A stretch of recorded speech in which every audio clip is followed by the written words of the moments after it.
आप सभी का होम साइंस क्लासेस में स्वागत है। जैसा कि आप लोगों को पता है, होम साइंस का महा प्रैक्टिस सेट चल रहा है जिसमें हमारा टेक्सटाइल्स के जितने भी इम्पोर्टेंट क्वेश्चंस हैं टॉपिक वाइज आपको यहाँ पे सॉल्व कराया जाएगा। तो उसमें पहला क्वेश्चन है आज का, जो टॉपिक हमारा अभी चल रहा है टेक्सटाइल में, ऊन।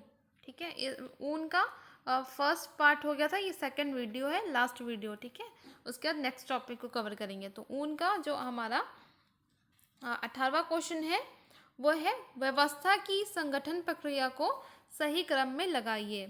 तो जो व्यवस्था की जो संगठन प्रक्रिया होती है, ये आपका आ गया है दूसरा क्वेश्चन। आपका मैनेजमेंट का क्वेश्चन यहाँ पे आ गया, तो चलिए इसको देख लेते हैं। तो इसमें सबसे पहले आएगा गतिविधियों गतिविधियों का अभिज्ञान तथा वर्गीकरण करना, ये पहला आया है। दूसरा क्या है, गतिविधियों का समूह बनाना। ठीक है, कौन कौन सी गतिविधियाँ होंगी उसको अलग अलग पार्ट में डिवाइड करना। उसके बाद आता है कार्य को सौंपना, किसको किसको कार्य देना, कौन सा कार्य देना है। फिर आता होगा, अब तीसरा हो गया, चौथा आपका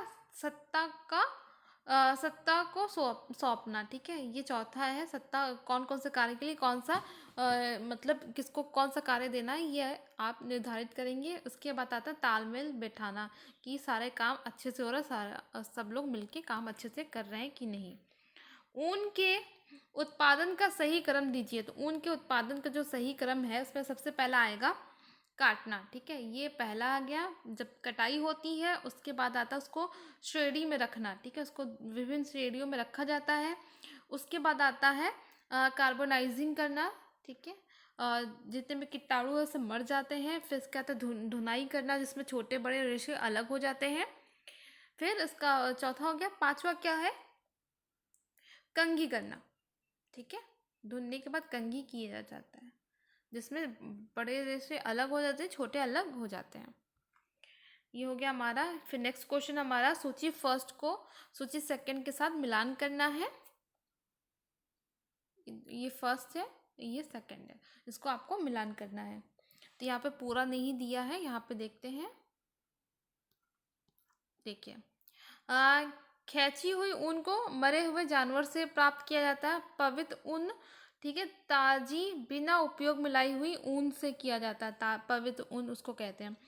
पुनः चक्रण ऊन, तो बिना प्रयोग में आया रद्दी जो माल होता है उसको पुनः चक्रण ऊन कहते हैं। कटी हुई ऊन को क्या कहते हैं, जिंदा पालतू जानवर से प्राप्त होती है।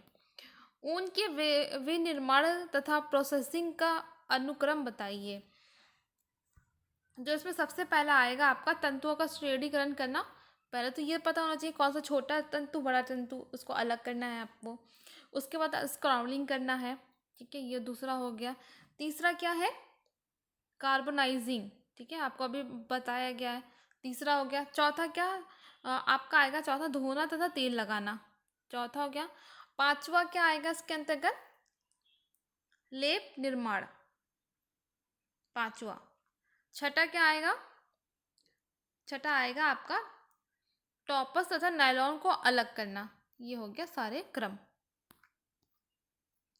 ऊनी कपड़े तैयार करने का सही क्रम दीजिए। तो इसमें जो सबसे पहला आएगा कार्बोनाइजिंग करना। ठीक है, दूसरा आएगा आपका ब्लांचिंग करना। तीसरा आएगा आपका क्रेबिंग। चौथा आएगा पूलिंग।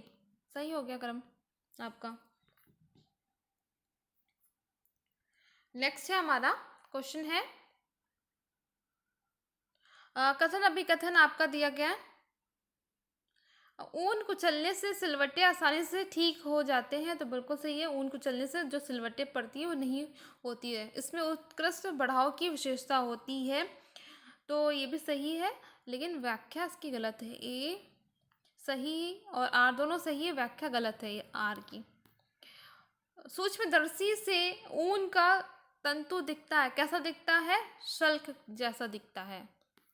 ऊन की मैट की विशेषता कहते हैं फेल्टिंग।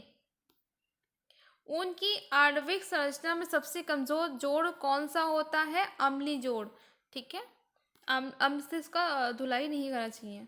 यह सीधे तंतुओं से बनाया जाता है, फेल्ट वस्त्र। ऊन के तंतु के अणु में उपस्थित सल्फर के दो परमाणुओं के बीच के बंध का नाम है, तो उसमें कौन सा बॉन्ड पाया जाता है? Van der Waals force.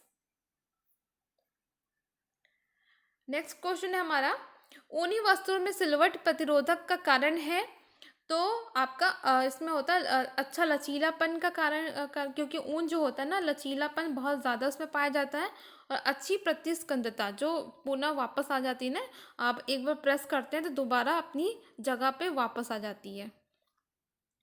निम्नलिखित में से किसी जीवित भेड़ से उतारा या काटा जाता है? तो जो फ्लिस होता है ना, उसको जीवित भेड़ से काटा जाता है। निम्नलिखित किस प्रक्रिया के अंतर्गत भेड़ के बाल काटे जाते हैं? तो उसको क्या कहते हैं? शेयरिंग। ठीक है, इस प्रक्रिया के द्वारा भेड़ से जो बाल उतारे जाते हैं उसे शेयरिंग कहते हैं। टैगलॉग ऊन है, ये निम्न श्रेणी का ऊन होता है। टैगलॉग ऊन जो होता है निम्न श्रेणी का ऊन कहा जाता है। प्राणिज रेशा है, रेशम, एक रेशम होता है प्राणिज। ऊनी कपड़े के लिए सबसे अच्छा ब्लीच है, कौन सा ब्लीच अच्छा होता है? बीच में एक सूती कपड़ा रखकर किया जाता है, तो वो सबसे अच्छा ब्लीच माना जाता है। नेक्स्ट क्वेश्चन है, ऊनी कपड़े फिनिशिंग का अच्छा पदार्थ है, तो ऊनी कपड़ों में हाइड्रोजन पेरोक्साइड का ब्लीच किया जाता है, जिससे इसका फॉर्मूला कभी कभी पूछ लेता है ना, तो आपको देख लिया H2O2, जल का H2O, दोनों में डिफरेंस है, याद रखना। यदि ऊन को क्षारयुक्त साबुन से धोया जाए तो वह क्या होगा? कड़ा हो जाता है, एकदम टाइट हो जाता है, क्योंकि वो क्षार उसके लिए अच्छा नहीं होता। ऊनी वस्तु को धोने का सबसे उपयुक्त तरीका है शुष्क धुलाई विधि से धोया जाता है, जैसे पानी का यूज नहीं होता। निम्नलिखित संगठन वाले रेशों की पहचान कीजिए। 49 से 50% कार्बन, ठीक है, 23 से 24% ऑक्सीजन, 16% नाइट्रोजन, 7% हाइड्रोजन और 4% सल्फर। ये किस में पाया जाता है? ऊन में पाया जाता है। तो ये क्वेश्चन इंपॉर्टेंट है, आप याद रखना। TGT 2010 में क्वेश्चन आया था। ऊन जलने के बाद देती है कैसे इसमें कलर? काली भस्म कलर का, जब उसको जलाया जाता है ऊन का रेशे को, तो काली भस्म की तरह वो जलती है। मेरिनो ऊन कहाँ से मेरिनो ऊन कहाँ से सबसे अच्छा पाया जाता है? ये सारे क्वेश्चन यहाँ पे ऑप्शन जो है वो गलत है। देखिए यहाँ पे, मेरिनो ऊन मेरिनो भेड़ से प्राप्त एक प्राकृतिक तथा पतली फाइबर है, तो मेरिनी भेड़ से प्राप्त होती है। यह आसानी, यह अपनी कोमलता, बारीकी, मजबूती, लचीलेपन, उत्कृष्ट कताई तथा नरमदार बना सकने के गुणों के लिए प्रसिद्ध है। इससे जो भी कपड़े की बुनाई होती है ना, बहुत अच्छी होती है, क्योंकि ये बहुत पतली, नरम, लचीली रेशा होता है। इसमें सबसे उत्कृष्ट मेरिनो ऊन ऑस्ट्रेलिया तथा न्यूजीलैंड में पाए जाते हैं। तो यहाँ पे देखिए, ऑस्ट्रेलिया नहीं है, ना ही न्यूजीलैंड है, तो ये ऑप्शन सी गलत है आपके। ये पेपर आया था TGT 2011 के एग्ज़ाम में। कौन सा जानवर ऊन प्राप्ति का स्रोत नहीं है? तो हिरन। बाकी भेड़, ऊंट और बकरी से ऊन प्राप्त किया जाता है। तो ये हमारा आज का टॉपिक कंप्लीट हो गया। नेक्स्ट वीडियो में हम नेक्स्ट टॉपिक को कवर करेंगे। वीडियो पसंद आ रहा तो वीडियो को लाइक करें, चैनल को सब्सक्राइब करें और कमेंट करके बताएं आपको वीडियो कैसा लग रहा है।